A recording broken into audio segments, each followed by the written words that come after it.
Before we get started with the show today, I want to let you know that we have a great guest interview today. I'm excited to bring on my friend and colleague, Amanda Tress. She's going to share with you a lot of the exercises that she selects for clients, the nutrition, intermittent fasting, and something called carb cycling. So I am excited to be able to bring on more guests this year in 2019. A lot of people that are doing great work, and I want to share their message with you as well.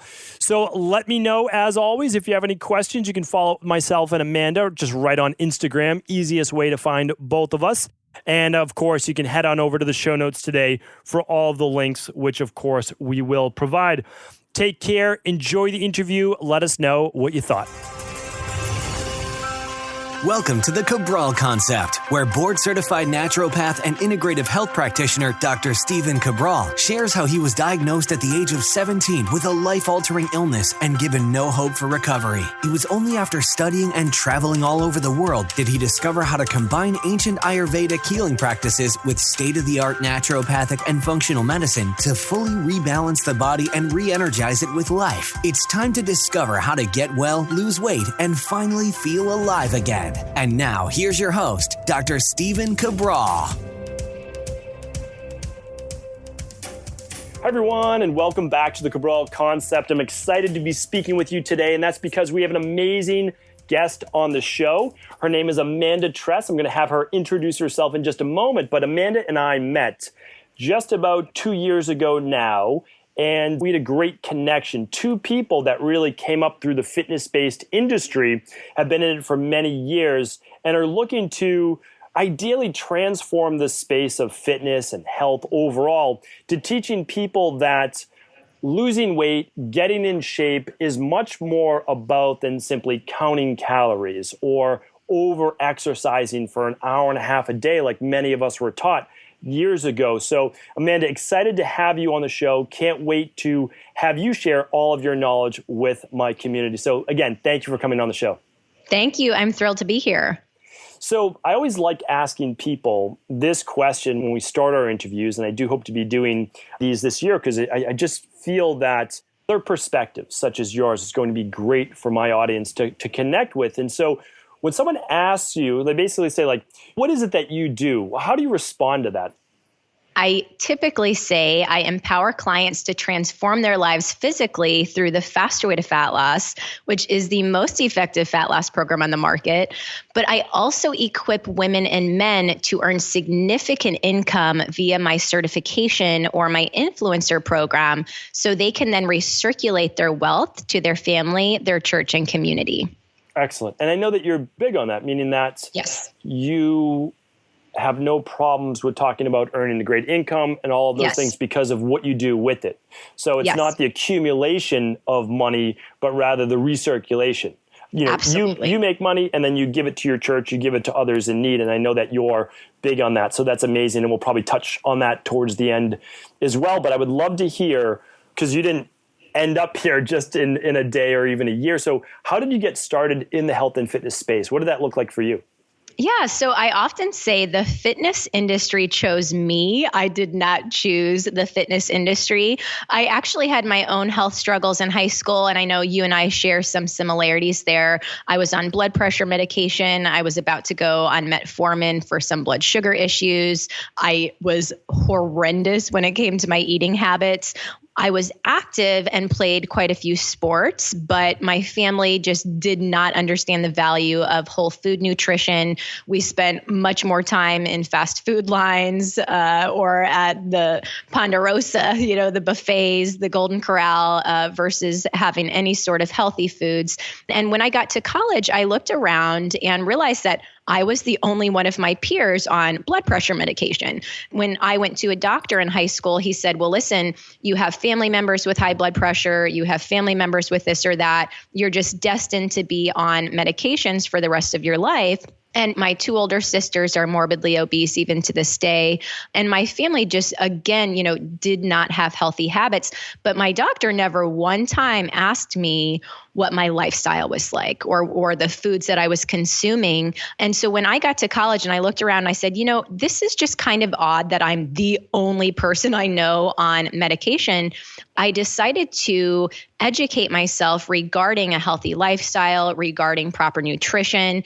And then once I was able to wean myself off of blood pressure meds and resolve some of my other issues, I couldn't help but share it with others. So as a freshman in college, I started training clients. I had already worked at gyms because I loved fitness specifically, or staying fit, through workouts.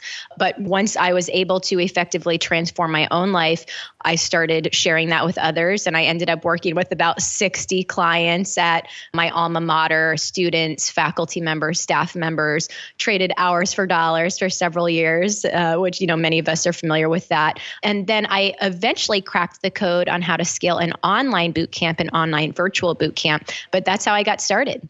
That's great. So you were in high school as a female and had high blood pressure. And that's so rare. I mean, that's unbelievable. But again, that's where genetics do matter. So that's why when you look at it and you have the genetic predisposition, it matters. But it's, as we always say, you no longer have it today. And so that's even more rare. And the reason is that you didn't allow your lifestyle and environment to dictate your genetics. And so that's pretty amazing. That's a great success story. I love to hear that. Thank you.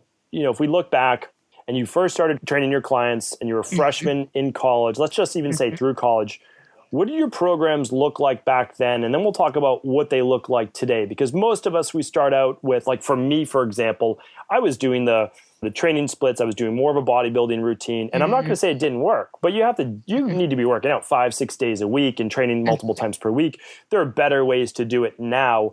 But what did yours look like compared to what you're doing now?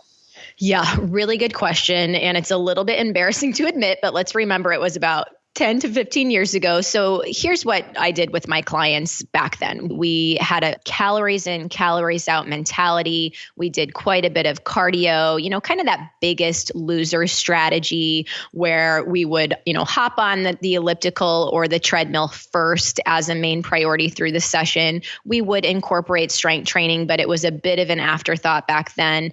I would encourage my clients to eat breakfast immediately upon waking to, I'm doing air quotes, rev up metabolism. I always said, hey, what did you eat for breakfast? That was one of the first questions I would ask them as they walked in the gym. So much different. In fact, last spring, I went back up to my alma mater and I got most of my former clients together for a fat loss spiel. And I said, hey guys, remember what we did 10, 12, even 15 years ago? I said, we're going to do something different now. And so I told them a little bit more about the strategies that I'm currently implementing with my clients, which I'm happy to dive into that if we're ready. Yeah, especially let's definitely talk about that. And, I'd love to hear too, how much exercise your people are doing. So versus 10, 12, even 15 years ago, my clients are doing far less exercise overall. In fact, I've said, listen, ladies, men, there is a law of diminishing return when it comes to workouts. We are not going to do 6 or 7 days of insane workouts. We're going to focus on strength training first. We also incorporate high intensity interval training or Tabata training, but there's so much research, as you know, now stating there is kind of that minimum amount or maximum amount that is good and productive and healthy for our clients. So now what we typically do is we do focus on whole food nutrition. So from that nutrition aspect, we also track macronutrients and micronutrients versus calories alone, which has been a big shift for my clients. And then we incorporate or we pair short and effective workouts with our food log. So what we do now is we do a food cycle that incorporates some low carb macro days, and we pair those days with high intensity interval training or Tabata training. And then we'll do some higher carb days as well through the week. We pair those days with some strength training. And typically, Stephen, my clients are in and out of the gym in 30 to 45 minutes max. And we are not working out each and every day. We're typically working out only 4 or 5 days per week. That's great. And so it's around 30 minutes, you said, or so for the workout? Excellent. And 4 to 5 days per week, which I'm in agreement. I think you can get everything you need done within 20 to 40 minutes maximum for a great workout. 100%. Yes. And we have seen in the research that if you go over 40 minutes of hard work, there will be those diminishing returns, not on that one day's workout, but over time, because you'll start to produce more cortisol, less testosterone, with both men and women need. And the other thing is, it's all about sustainability, meaning that would you get better results in the short term doing 90 minutes of work every day? Sure. But then in the long term, one is you need to keep that up. If not, you start to go backwards. Right. And the other thing is you don't actually get any more, like you'll have to then do 2 hours of work every day instead of 90 minutes to get more results. So it is absolutely a law of diminishing returns there. So love that for sure. And I like that. And I'm sure your clients are happier that you're not asking them to do something that's outrageous, because it has to fit within their schedule, right? Right. So much happier. And again, that Biggest Loser mentality a decade ago was to grind for 7 or 8 hours. I mean, you hate to even talk about it, but those extremes of just, burning calories on a treadmill or an elliptical. And now for us to say, hey, we want to prevent adrenal fatigue or prevent hormone issues. I have so many clients who come to me, and I'm sure that you could say the same, who have been overtraining for decades. They are training for a half marathon. They are going to Orange Theory. In addition to that, they are also picking up some CrossFit classes. Maybe then also they're leading their own boot camps, and they wonder why they are depleted and exhausted and not seeing the results that they're hoping for. And so one of my big pieces of education is, listen, we need to eat more of the right macronutrients and micronutrients, and actually in many cases exercise less. So I tend to pull my clients back, and I have thousands of clients that say, listen, this is the least amount that I've done in regard to workouts, or the shortest workout I've completed, but yet the fat is melting off and I'm finally feeling energized. My hormones are balanced. So it's really exciting, not to mention all the time that we get back, to give toward our family, our community, when we're not spending hours upon hours each day in the gym.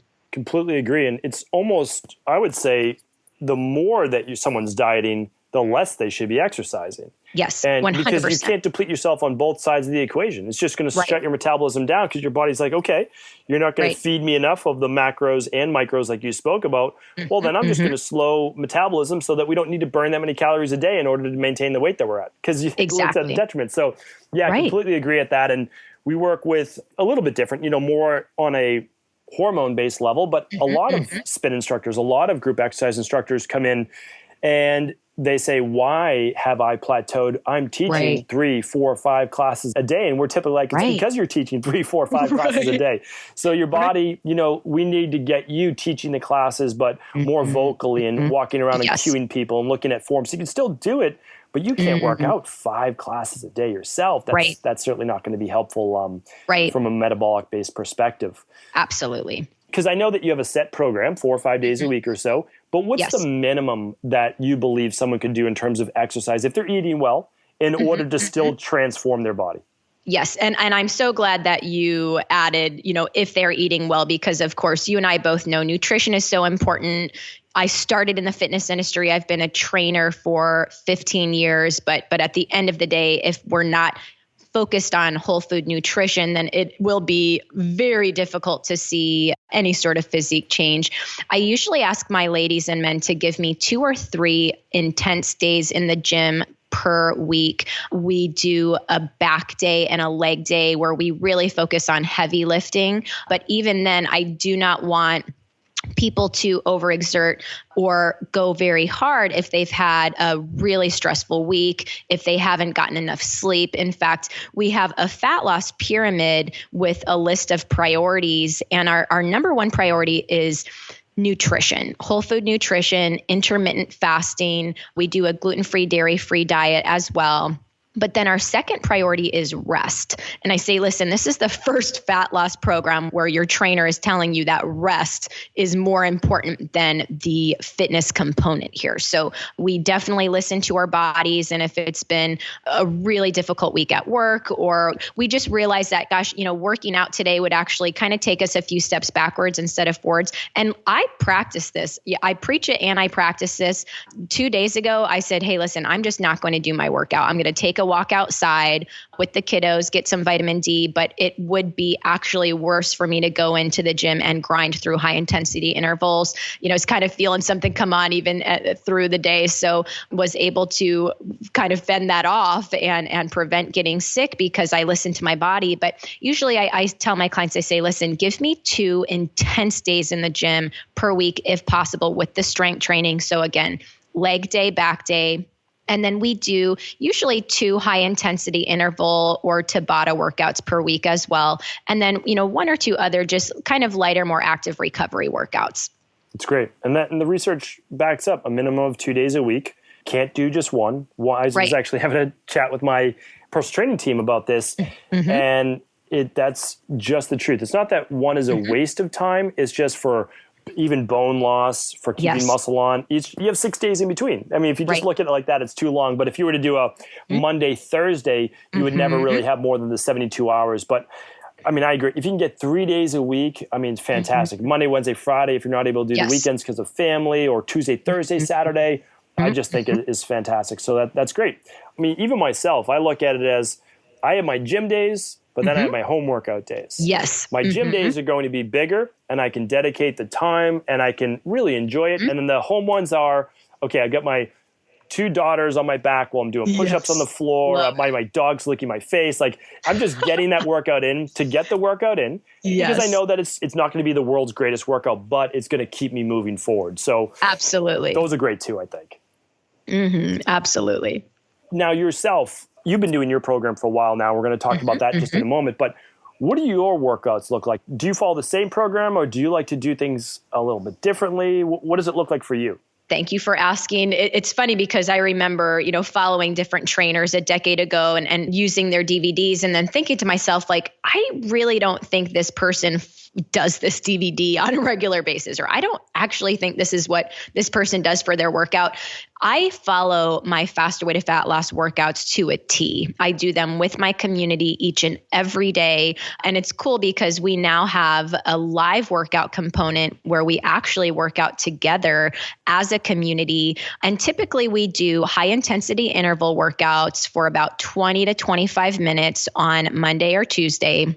We do a total body strength training, more kind of circuit workouts Wednesday. Thursday is back day with quite a bit in the way of free weights. Friday's a rest. Saturday is a more heavy leg day. And then Sunday is active recovery or yoga as well. And so I am here for it. Like, I am doing it with my clients each and every day. I love those workouts. And again, it's fun to do the live component because from the perspective of success, even for myself, when it comes to maintenance or building muscle, I really appreciate having support and accountability from others around me.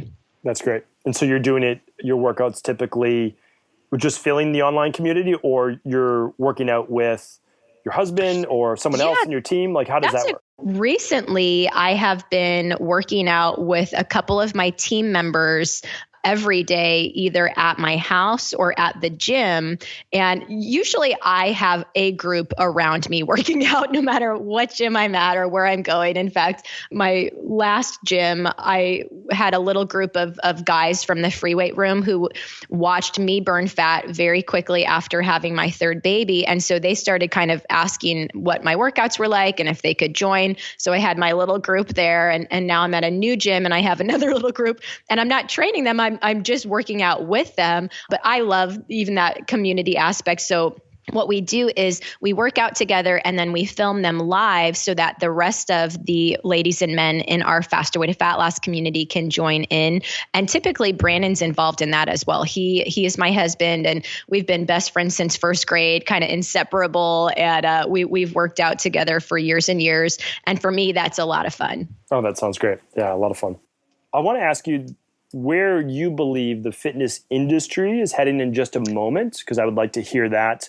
But tell me, what do you at home have for exercise equipment when you can't make it to the gym? Because I'm always interested in, we never want to let ourselves get too far off track. So what's your fallback? Like, what do you do? I asked Jay Ferrugia this when he was on the show, and a lot of times it's just body weight. But do you keep any equipment at home?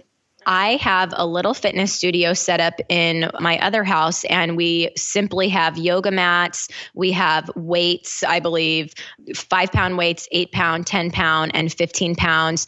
For the most part, if I'm doing an at-home workout, I will do a Tabata or HIIT workout, or what I like to call muscle building cardio. So we're doing a curtsy lunge holding weights or a goblet squat with some weight. But I don't get too fancy beyond that. To be honest, you would probably agree. There's a lot you can do with body weight or even light weights. Sure. Absolutely. That's great. Where do you think the fitness industry is heading as a whole? Do you see it continuing to move more towards body weight, less barbell type work? Like, what do you think for general public? Where do you see that moving? Just in general, I would say, and you might agree with me, the fitness industry as a whole is ripe for disruption. I do believe that we need more regulation and better education in our industry. I've seen a big problem in the fitness industry recently, and I'm doing my best to solve it, even with a certification that I've written. I do not believe that the traditional route is working from a career standpoint of trading dollars for hours, but it's also not working from the standpoint of bro science. I think the fitness industry has caused and is causing adrenal fatigue and overuse injuries, other issues, because we have for so long seen this promotion of insane workouts, and insane workouts are not the answer. So I think right now, I'm sensing and experiencing a push for higher standards. I think that consumers are looking for a better solution and realizing that more is not better and less is not better, less fuel and then more workouts are not the answer. And people are willing to question. And I think that with passionate professionals like you and myself, we can be part of the change. I think the key is to educate clients regarding proper nutrition and pairing that proper nutrition with effective workouts and continuing to preach this concept of a law of diminishing return and, continuing to emphasize that, listen, training for a half marathon, in addition to strength training, in addition to Orange Theory, in addition to spinning and all these different things, that is not really going to be the solution for most people. It's finding the type of workout that a consumer, a client enjoys, but then also being sure that we're cognizant of fueling properly for that workout. Yeah, and I did a podcast about this just a couple weeks ago, that I believe that as we start to see more repetitive motion injuries and we see people just becoming exhausted from the workouts, that we're going to see two things. One is I don't think that they're going to be – people love intense workouts because they're competitive, especially in the U.S. But I think they're going to be shorter, so that will help. But then there'll be more of a focus, which I start to see it moving this direction now, on the active recovery. On doing saunas, and some people are into ice baths and cryotherapy and massage. That will help tremendously to buffer that. The other part is that a lot of the people, and that's why it kind of changes with each group, that the way that you work out when you're in your later 30s and beyond is just different than when you're 22 and a 24-year-old instructor. Because your body recovers faster when you're 22. You have more reserves. You can typically get a little bit more sleep. Maybe you don't have family, like all these different things. So, eventually you realize like, oh, okay, well, for my clients, I can't push them that hard either because I know I can't, do that anymore. So I actually never think that the exercises have to change, even if you're 80 years old. What I think is the recovery and the intensity at which you do them, that will still allow you to stay in great shape for the rest of your life. Absolutely. I 100% agree. So that's great. And again, the two of us need to keep, just preaching that and moving forward. It's that all the exercises that most people choose are fantastic. Absolutely. And they didn't used to be. Like, people used to stand on physio balls and try to do squats and wait for their knees to blow. You're so right. But luckily that's over. I call so many things that were happening like 5 or 6 years ago when Instagram first came out, I call it entertainment. And I was very clear with my clients that we were not going to engage in entertainment and lay on our back in a free weight room and do whatever it was with the Smith. It's like, that is not the answer. Compound movements are the answer. Yes, and exactly. A lot of, yeah, for sure. No, it's the compound movements that are true functional training. They've been around forever. They've been given different names. Like paleo's been around forever, but we decided to call it paleo. Well, it's kind of like, we'll eat whole foods. Like that makes a whole lot of sense. I think that's where it is too. And most people that they have gone through a good certification will be doing normal compound exercises with some prehabilitation exercises so that you don't get injured. They're already doing that ahead of time. Right. And that you are starting with body weight or lighter weights and learning how to form and then progressing up from there. So happy to hear that's what's going on right now. Anything else you'd like to add to that? Because I know that, you work with some of the other certifications out there. Any insights into what they're looking to do? What about this nutrition component? Because I know there's a lot of personal trainers and coaches, they're worried about giving nutrition advice. Right. For me personally, I just say, I would find it hard to believe it's not okay for you to tell someone to eat more vegetables, clean whole food, try to buy organic whenever possible, at least the clean 15 versus, the dirty dozen, and to not necessarily snack all day long, which we used to tell people 10, 15 years ago. What's your take on that, like the other part of it besides just the exercises? Yeah, it is funny. For the past several years has just made me giggle when a trainer will say, well, I'm not able to give my client nutrition advice because I'm not a registered dietitian and I don't want to be sued. And I say, listen, you are negligent if you're not giving your client nutrition advice, because your client needs to know and be held accountable to eating whole foods. I am a huge proponent right now of the precision nutrition certification and what's happening with that company. And I cannot wait to see them make an even more positive impact in the marketplace with some cutting edge nutrition programming. I think that so many of the certifications that I have, they were really lacking with that nutrition piece, and even still to this day has very outdated information when it comes to the nutrition. The reason that I wrote a nutrition certification myself was because there wasn't anything on the market that dug into or would take a deep dive when it comes to this concept of intermittent fasting and even carb cycling. So I think, the market readiness is evident for those cutting edge strategies. And now we really need to get the word out about those important nutritional strategies as well. Let's talk about carb cycling, just because that'll be a new topic we can introduce to people. But I just want to say is that the issue that I find with personal training too, and we give everyone, that comes in a nutrition-based plan, because a lot of times people go to the gym and they're working out with a personal trainer and they're not seeing the results, but they didn't change their nutrition. And it's not the personal trainer's fault. It's not the exercise program's fault a lot of the times. It's that you simply can't out-train a bad diet. Right. And I obviously did not make up that phrase. That phrase has been around for now decades. And it's because it's so much easier. Like, you could just go out to dinner. You could have a glass of wine, and you're drinking red wine. You think it's great for your heart. You're having this grass-fed beef. You're having mashed potatoes. And you're just way over your caloric limit. And it doesn't matter if it's good calories or bad calories. Like, you just can't overeat as well. And so, it's not just about calories in, calories out. We know that. I agree with it. But we have to be able to empower the fitness industry in order to provide some type of nutrition information, because their clients won't even stay with them if they're not getting the results. And they're not going to get the results unless they add a nutrition component to it. So, absolutely. 100%. All right. I did my rant. Let's move on. Give me your thoughts. I would love to hear first. What are carbohydrates? So let's start there. Yes. People don't know what that is. And then let's talk a little bit about carb cycling. Carbs get a bad rap. A lot of people in the marketplace right now are afraid of carbs because Atkins, keto, or these extreme low carb diets have kind of given carbs a bad name, but the reality is we need carbohydrates. So the type of carbohydrates that I encourage my clients to consume are whole food carbohydrates, good carbohydrates. So we're talking fruits and veggies. We're also talking, sweet potatoes, oatmeal, and other complex carbohydrates that are going to give us the energy we need to really crush our workouts. And then what what we do through the Faster Way to Fat Loss is we carb cycle. And carb cycling is just simply an intentional variation of carbohydrate intake each week.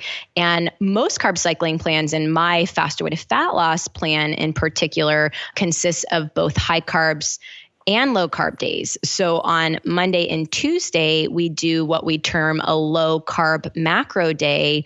And what I tell my clients is, we're doing a low carb macro day. We're going to leverage carb depletion strategies like you would through a keto lifestyle. And this is kind of how I transition some people from this thought of like, oh, I should only do a keto lifestyle, to understanding that my program, which does a carb cycling and a variation of high carb and low carb, is really the answer for them.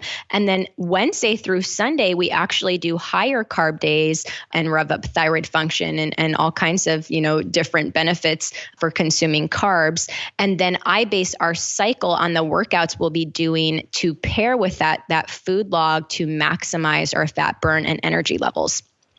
So you're combining the harder workout days with, or higher strength-based days, I should say, probably with a little bit more carbohydrates. Exactly. Got it. Yes.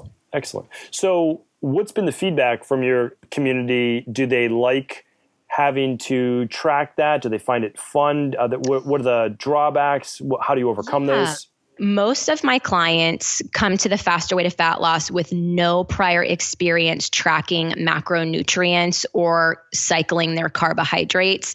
And we do an entire week of prep where I educate my clients regarding why we're consuming carbohydrates, fats, and proteins, what they should look at in regard to the goals for number of grams of carbohydrates, fats, and proteins.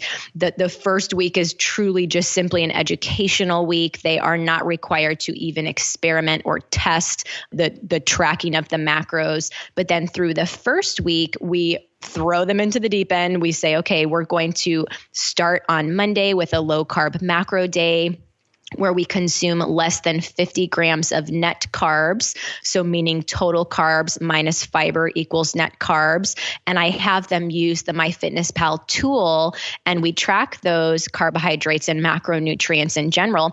But this is a very eye-opening experience for my clients, because what they typically find is they have not been consuming enough of the right macronutrients or micronutrients. And so they're able to actually start eating more and enough for the first time in sometimes decades.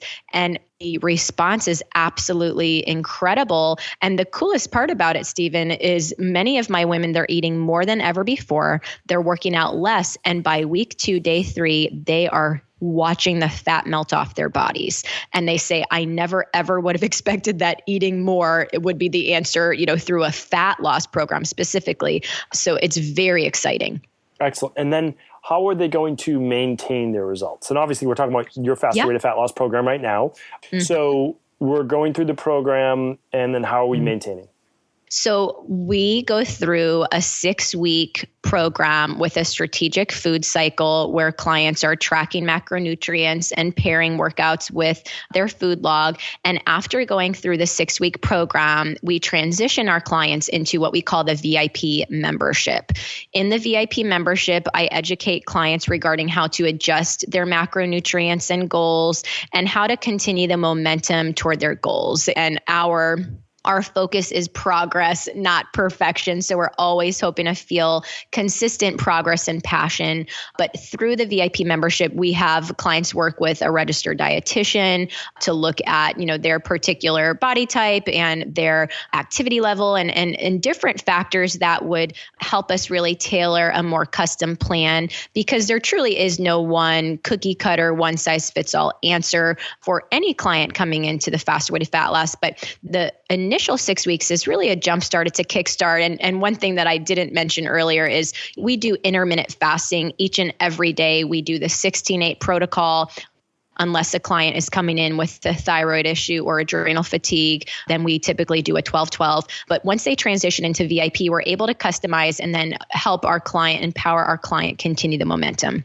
Excellent. So when you were creating this program, what was your thought process behind it? Meaning that there wasn't an all-in-one, or people needed this because what is your typical client coming in with? They want 10 pounds of body fat loss, 20 pounds, 30 pounds, or they're looking to get healthy? What's the process behind that? And I'll back up even a little bit more into why I created this program and how I came upon these strategies.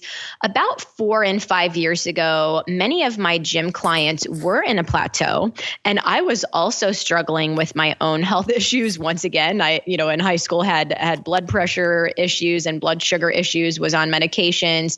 But then after having my 2 oldest kiddos, I developed quite a few food sensitivities. I was allergic or very sensitive to eggs, wheat, dairy. And so I decided to once again educate myself regarding, some better nutritional strategies. And a few things that I kind of came across was intermittent fasting, and then also kind of that paleo lifestyle concept. And when I started incorporating intermittent fasting with tracking macros and a paleo food log, in addition to, again, this concept of carb cycling with my gym clients, the results were astounding. And these were for clients who had been in a plateau for, let's say, several months or even a year, even though they were working out with me 3 days a week in the gym. And so eventually, 4 or 5 years ago, after testing it quite in depth with my in-gym clients, I transitioned all of the strategies into the Faster Way to Fat Loss online program, which I launched 3 years ago. And I would say that the typical client coming to us is in her 30s, 40s, or 50s. She is hoping to lose, I would say, at least 10 pounds, but then also maintain a lifestyle that is healthy and sustainable. Most of my clients are sick of the quick fix. They've been there, done that, got the t-shirt. My clients want something that they can maintain long-term and where they're still able to enjoy their life, but they're able to rise to their highest potential with the energy they know they should have to fulfill their goals in life as well. That's a big aspect and component of what we do. Agreed. And that the biggest part is, I shouldn't say anybody, but you can do a lot of programs and get results in the short term, but it's like, What is the long-term goal? There's a lot of hard workouts you can do, but can you maintain that? And same with the nutrition, meaning like we can deplete people in the short term, but what's the goal after that? So I love when people are able to transition from something to what's more livable. And the truth is that, I don't know if you'll agree or not, but it's typically people want things that are super exciting and fun, and they have a little twist to them. But in the end, what always works best is the compound exercises and not compound as in hard, but like the straightforward, the simple, this is what we need to do. It's not fancy. It's not always sexy, but you know, this is actually what's going to help you maintain the results. And of course, you can throw in some fun things here and there, but never get away from what got you to your goals. Like, absolutely. 100%. Back to basics. Back to basics is a great way to put it. So how can we learn more about the Faster Way to Fat Loss? Where do we go? Where do we learn more about you? And I'd love to hear anything that we may have missed. What didn't I ask you that you would like to bring up? So listeners can find me on Instagram at Amanda Tress and at Faster Way to Fat Loss. Our website is fasterwaytofatloss.com, and we're on Facebook as well.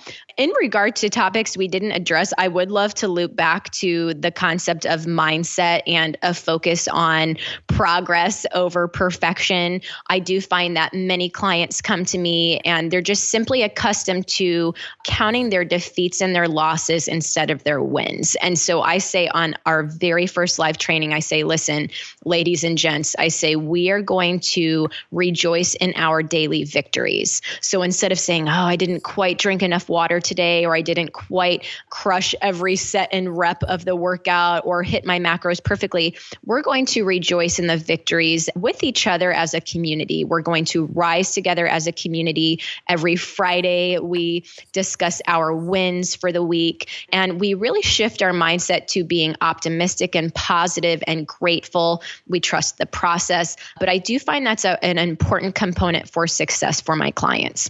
That's great. And we are all about the mindset. Motivation is great. It gets you going, but mindset is what you ultimately become. Yes. And the reason why I like that is that then you start to take actions such as exercise, eating well, doing everything that you need to do to take care of yourself. not because it's a new goal or it's what your friends are doing, but it's literally part of who you are. It's part of that new mindset where you wouldn't imagine taking a week off from the gym unless it's like scheduled. That's a vacation. It's, that's my week off. But yeah, I love that. I love that about that. So we have your Instagram handle. We have the website for Faster Way to Fat Loss. Anything else before we end our nice chat today that you would like to share with our community? Yeah, listeners are welcome to reach out to me. I would love to hear from people with questions on intermittent fasting, carb cycling, or anything about the Fast Way to Fat Loss in general. And just thank you so much, Stephen. I'm a huge fan of what you're doing, and I appreciate you allowing me to be on the podcast. It's my pleasure. Thank you for being on. Such a great time, as always, chatting with you, and we'll talk soon. Ever wonder what the best sauna, blue blockers, sleep trackers, wake lights, salt lamps, or other health gadgets are? Or what about the top non-toxic mattresses, sheets, soaps, bath products, toothpaste, and cookware? Or would you like to know the cleanest choices for hemp parts, meal delivery services, supplements, and much more? I personally curated, researched, and now created a resource page of all of my top picks that continues to grow each week. These are the exact products I use in my own life, with my family, in my private practice, and they're the ones I trust. To find out all of my up-to-date recommendations and all the details, simply head on over to stephencabral.com/resources.